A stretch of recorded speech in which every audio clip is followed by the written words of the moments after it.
for the first question, the first thing that I did was I count how many times do I have to shift the dot, okay, to make it 5.74. So it's actually 5 times to the right hand side. So the answer will be 5.74 times 10 to the power of -5. As for question 2, it is pretty straightforward. All you need to do is just put the entire equation into your calculator to get the right answer.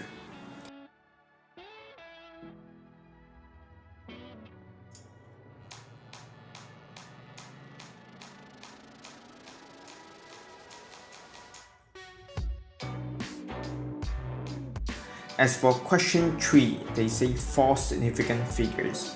So 3, 5, 8, 9 is the 4 significant figures.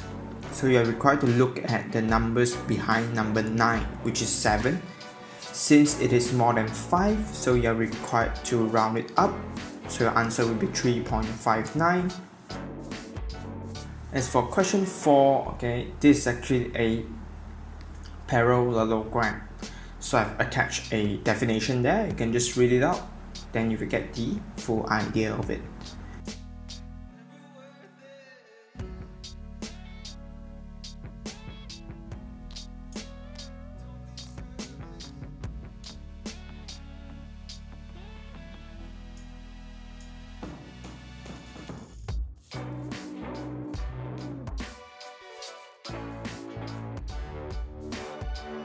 As for question 5, you're required to analyze all the numbers given. So for part 1, it's asking about the squared numbers. So it's actually 9 and 16. As for B, a prime factors of 99. So for you to calculate 99, okay, the factors that was being used inside this entire number list is actually 11 times 9. So 11 is a prime factor of it.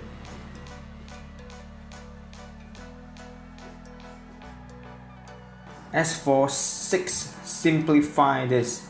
So the common mistakes that student does was they forget to multiply the power of 3 into 1/2, which is the integer there.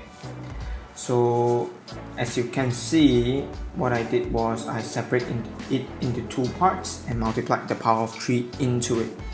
So your final answer will actually be 1/8 times x squared, or you can write it as x squared over 8.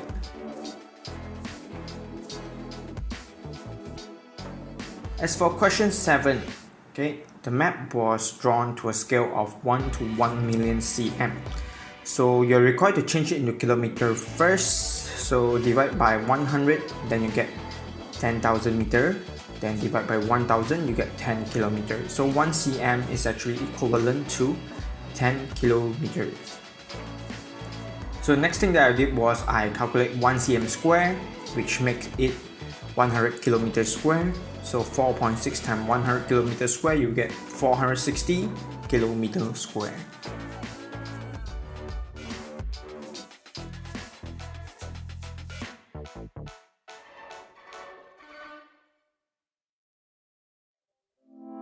As for question 8, simply shift the 5 to the other side first, then multiply the balance by 3 to get x is more than -9.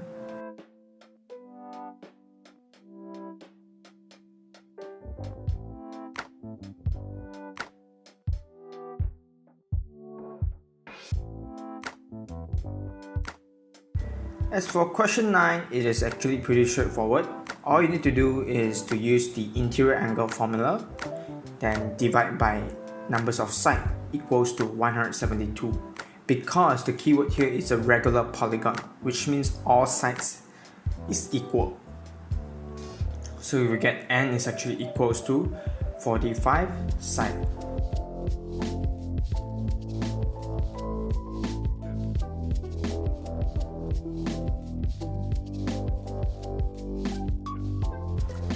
As for question 10, first I shift out all the variables with p to the left hand side. Okay, then I extract p from them. So your answer will be p equals to 8r minus 5 over r minus 3.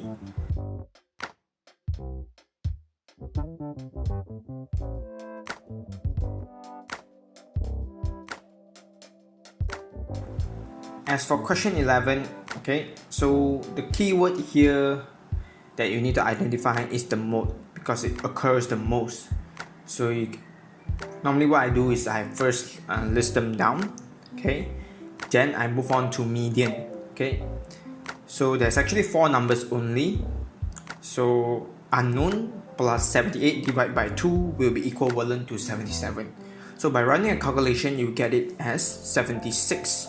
After you gotten one extra numbers using the median, then you can now move on to the mean calculation.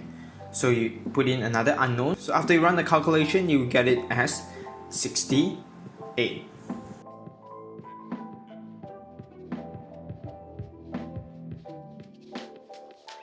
As for question 12, okay, so this is actually the recurring decimals question. So x equals to 0.366666, 10x equals to 3.66666. So the difference will actually be 9x equals to 3.3. So put it in your calculator, you get 11 over 30.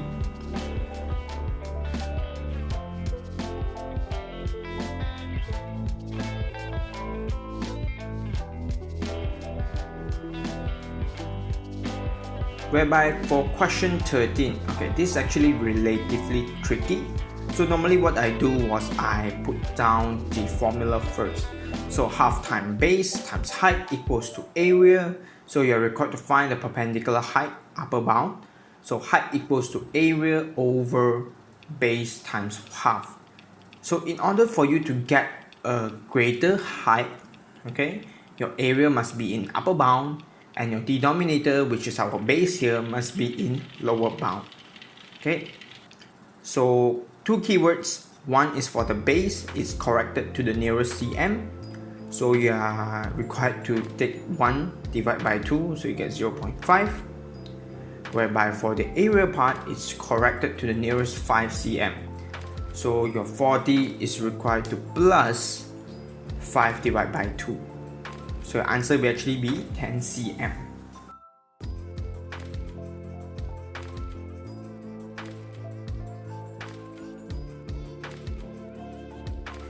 Whereby for question 14 is pretty straightforward, so I won't do any voiceover for this particular part.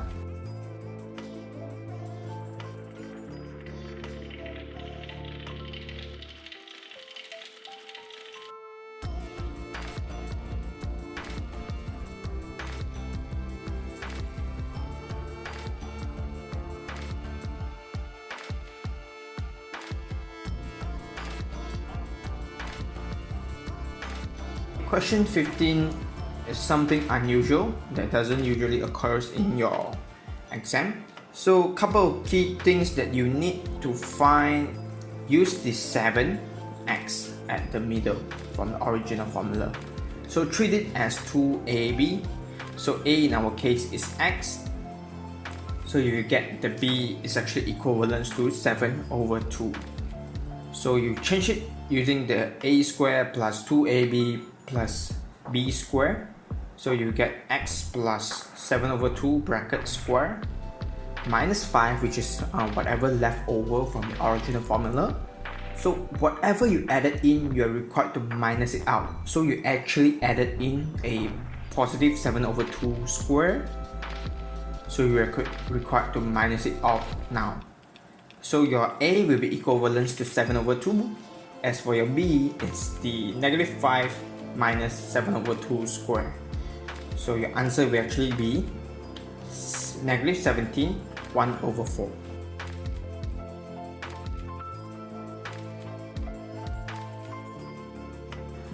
As for question 16, okay, this is actually a simultaneous equation. So I attach a calculation over there, so you can just refer to it.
So question 17, you can just refer to my drawing as well. Okay, at least show step by step on how do I draw the bisector and also the locus of point inside the triangle that are 3 cm away from AC line.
As for question 18, so this is actually finding the n-term sequence. So for part A, this is actually arithmetic sequence. So first you need to find the term by term difference, which is positive 3. Then for this type of question, you're required to find the zero term as well. So how do you work it back? Simply take 16 minus the difference. So your zero term will be 13. So your final n-term sequence will be 13 plus 3n. As for part B, this is actually the trickier part. So normally what I do is I check whether it is geometric sequences or not first. So as you can see, the difference is not the same. Then I move on to other calculation. Okay, so the term by term is actually times 3. As you can see, so I list it down. So what are the possible value surrounding 3? So 1 is actually 3 to the power of 0, 3 is actually 3 to the power of 1, 9 is actually 3 to the power of 2, 27 is actually 3 to the power of 3, vice versa. So the possible n-term sequence is actually 3 n minus 1. So I've actually covered a topic by topic explanation for this particular question. So you can just click the right hand corner and there's a link to the part 1 and part 2 explanation which surrounding the sequences topic. Question 19. So the key assessment here is actually how do you calculate the year? Okay, this is actually a compound interest. So 7.23 times 101.4% to the power of 6. So after you rounding it up, then you get 7.74.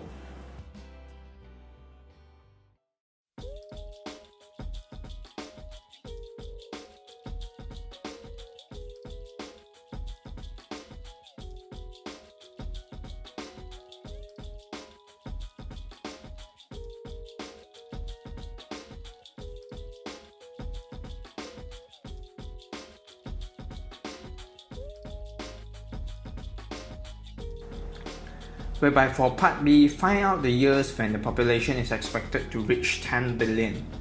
Okay, so same thing, however this time around, you are required to find the year. So I uses the logarithm here to make the calculation. So it's actually 29 years. So I've made a mistake here, okay. I put 2043, which is wrong. Because in 2042 itself, the population is expected to reach 10 billion. So I've made a correction there, so do take note on this.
As for question 20, it's pretty straightforward.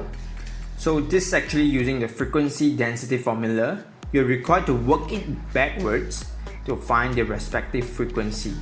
So after the calculation, you will get 240 for the numbers of train recorded.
For part B, calculate the percentage of train recorded more than 10 minutes late. So frequency that's beyond 10 minutes is actually 50, 10 and 10. So take it, divide by 240 times 100, then you get the results of 29.17.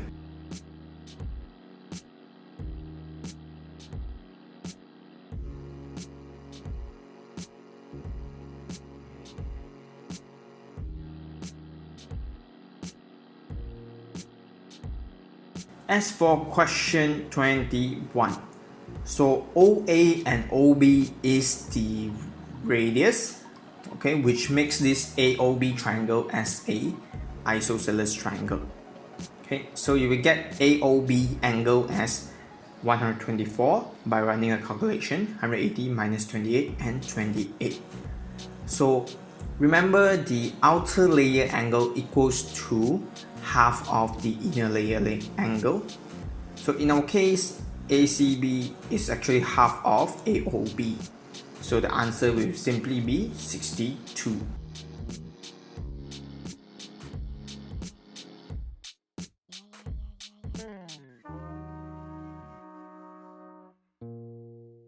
As for question 22, okay, work out for M. So this is actually surrounding the matrices topic. Okay, so I've attached a calculation there. You can just refer to it to get the final answer.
As for question 23, okay, so what I normally do is I choose the simplest line and start drawing the first line first, okay. So in our case, I chose x is less than equals to 3, so it is a solid line from x equals to 3. So I draw a line down and I label the direction is referring to, which is less than. So it's pointing to the left hand side. Then I move on to using y less than equals to 2x. So I set up 3 points, okay, so that I can have a coordinate to join them up together. So when x is 0, y is 0, when x is 1, y is 2, when x is 2, y is 4 respectively. So after I draw it down, okay, then I label the direction is referring to, which is to the right hand side. Then I move on to the last part, okay, which is 3x plus 4y more than equals to 12. So after the rearrangement, you get y more than equals to 12 minus 3x divided by 4. So I set up 2 points. So when x is 0, y is 3, and when x is 4, y is 0. So this line is referring to the top. So the R region will actually be the part at the center, and everything other than that you are required to shade it off.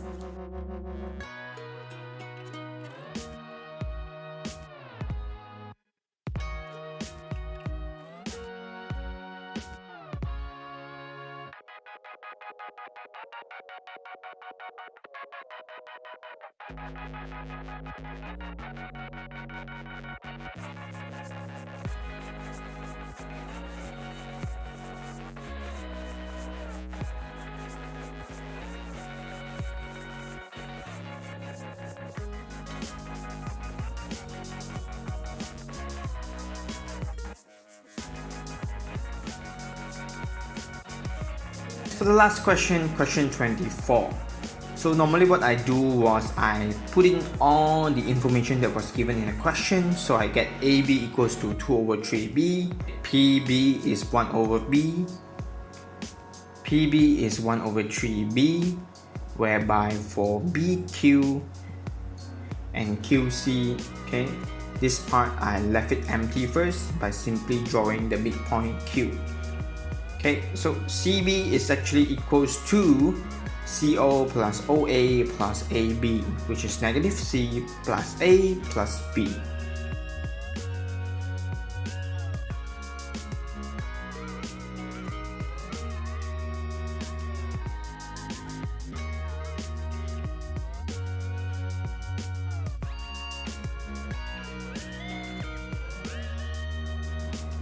Position vector of Q is actually O to Q. So first, I uses OC plus half of CB. Okay, so half of CB is actually CQ. Okay, so C plus half bracket negative C plus A plus B. So the final answer will actually be half A plus half B plus half C. Okay. As for you to find PQ, all you need to do is check PB plus BQ. However, we haven't gotten BQ yet. Okay, so first thing to do is take CB equals to CQ plus QB. By doing so, you are able to find the value of QB first. Okay, then PB values is equals to 1 over 3B. Then you minus it minus QB. So you will get plus 1 over 2C minus 1 over 2A minus 1 over 2B. So your final calculation will actually be negative 1 over 2A, negative 1 over 6B plus 1 over 2C.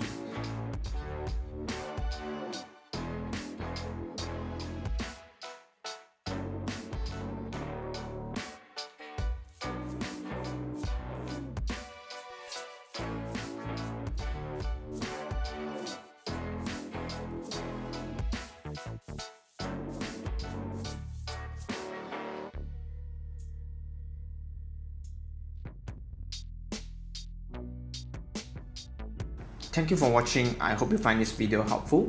If you like the content that we create, feel free to leave us a like and subscribe to the channel. Thank you.